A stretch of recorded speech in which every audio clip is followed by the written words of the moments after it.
Hey guys, back at it again with reading Gangsta Granny. We are on chapter 5. Yes, we're on chapter 5. Don't expect me to upload early, ever, because once again I spend most of the day resting.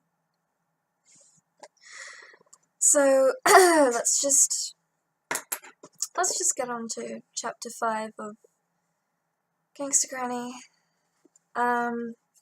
So chapter 5. A little broken.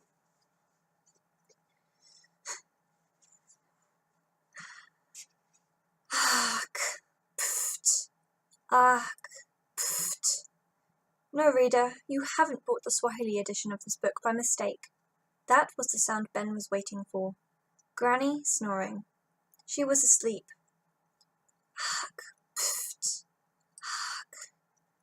Ben crept out of his room and made his way over to the telephone in the hall. It was one of those old star telephones that purred like a cat when you dialed a number. "Mum," he whispered. "I can hardly hear you," she shouted back. There was a loud jazz music playing in the background. Mum and Dad were at the arena again, watching Strictly Stars Dancing live on stage live. She was probably drooling as Flavio Flavioli swiveled his hips and broke the hearts of thousands of women at a certain age. "What's the matter? Is everything all right? The old bat hasn't died, has she?" "No, she's fine. But I hate it here. Can't you come and pick me up?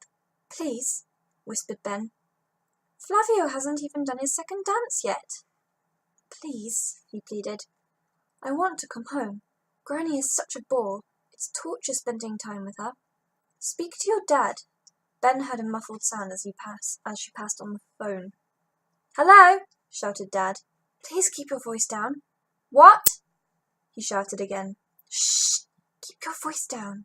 You're going to wake up Granny. Can you come and pick me up, Dad? Please. I hate it here." "No, we cannot. Seeing the show is a once-in-a-lifetime experience." "You saw it last Friday," protested Ben. "Twice in a lifetime, then. And you said you were going again next Friday, too."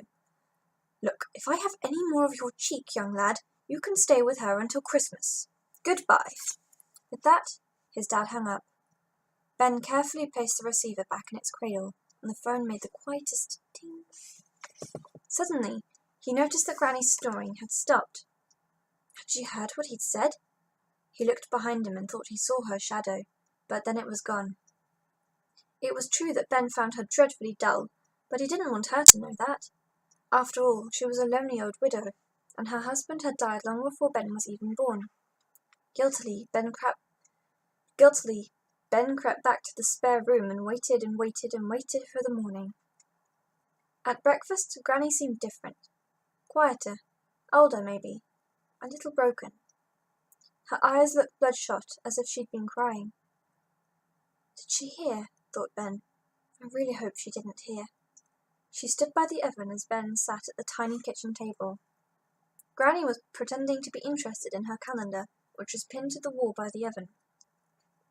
Ben could tell she was pretending, because there was nothing interesting on her calendar. This was a typical week in Granny's hectic life. Monday.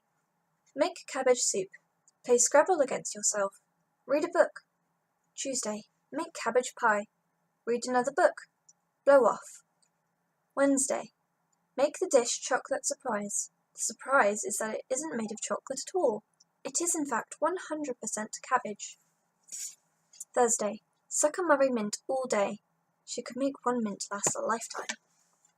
Friday. Still suck the same Murray mint. My wonderful grandson visits.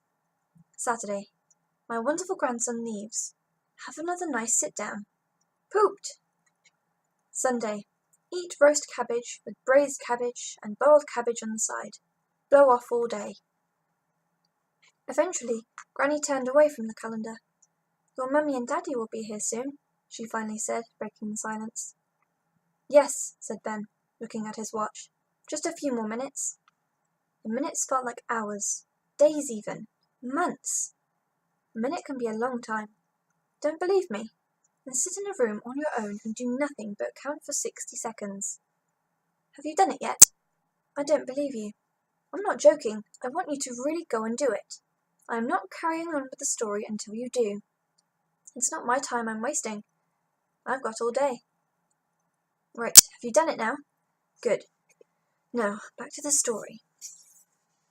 At just after 11 o'clock, a little brown car pulled up in front of Granny's house, much like a getaway driver for a bank robbery. Mum kept the engine running. She leaned over and opened the passenger door so Ben could dive in quickly and they could zoom off. As Ben trudged towards the car, Granny stood at the front door. "Would you like to come in for a cup of tea, Linda?" she shouted. "No, thanks," said Ben's mum. "Quick, Ben, for goodness sake, get in." She revved the engine. "I don't want to have to talk to the old dear." "Shh," said Ben. "She'll hear you." "I thought you didn't like Granny," said Mum. "I didn't say that, Mum. I said I found her boring. But I don't want her to know that, do I?" Mum laughed as they sped off out of grey clothes. "I wouldn't worry, Ben. Your Granny isn't really with it.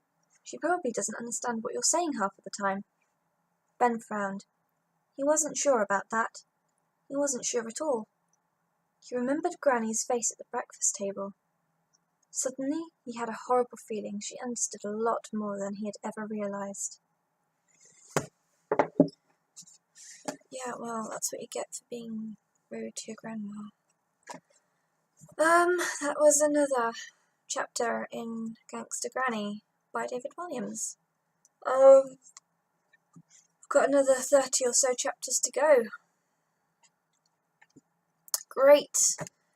So anyway, hope you enjoyed this chapter. It was actually kind of sad. But hey, hope none of you are that mean to your grandparents. I don't do it enough, but talk to your grandparents. Legit, you need to message them or Skype them or something, because I think you'll find most grandparents are absolutely lovely and they get really upset when you don't talk to them. So if you are a grandchild or whatever, talk to your grandparents, because they can be very lonely sometimes and it's kind of mean, and sometimes they actually have some really interesting things to say. So go talk to your grandparents. That's enough for me one Sunday. I'm tired, so good night. Or seeing this at whatever time they're seeing this. Hope you have a good day. Hope you enjoyed this. I'll see you guys at the next chapter. So